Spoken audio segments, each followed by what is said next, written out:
What's up mga kadwit? Ayan, welcome back dito sa ating YouTube channel. Kamusta po kayo? At meron tayong gagawin ulit dito sa ating motor. So last time may piniturahan natin yung kanyang front fender dahil kinakalawang. So chrome plated lang kasi.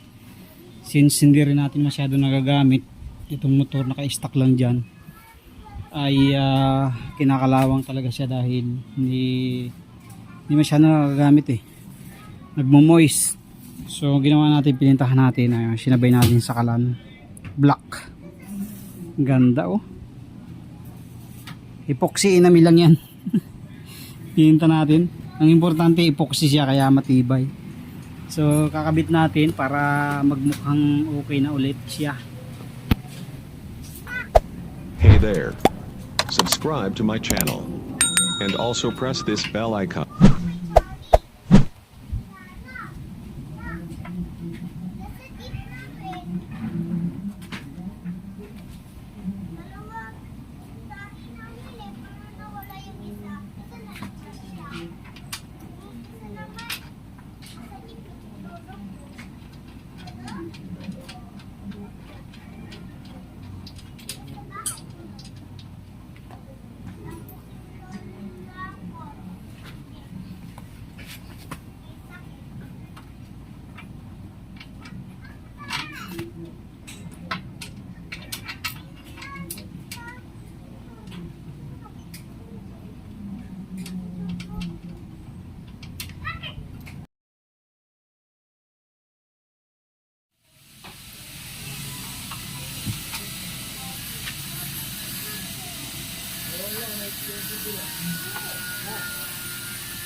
Tapos na natin ikabit yung ating bagong tapalodo, bagong pintura. Ayan, front fender natin.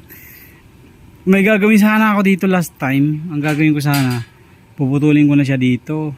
Ayan, puputulin ko. Parang yun sa mga Rossi ba, medyo mataas to. Ayan, tapos ito tatanggalin ko na. Ito lang ang mayroon. Kaso medyo ginabi na tayo kaya hindi ko na sunod na project na lang natin. Pagsawaan na lang muna natin yung ganyan look. Ayan ganda epoxy enamel yung ating pinintura dyan para matibay. Hindi pa tayo nakakapaglinis. Ayan. So yan, bagong install natin na ating tapalodo o front fender. Thank you po. God bless po sa inyong lahat. Maraming salamat sa inyong patuloy support at panonood sa ating mga video. Thank you.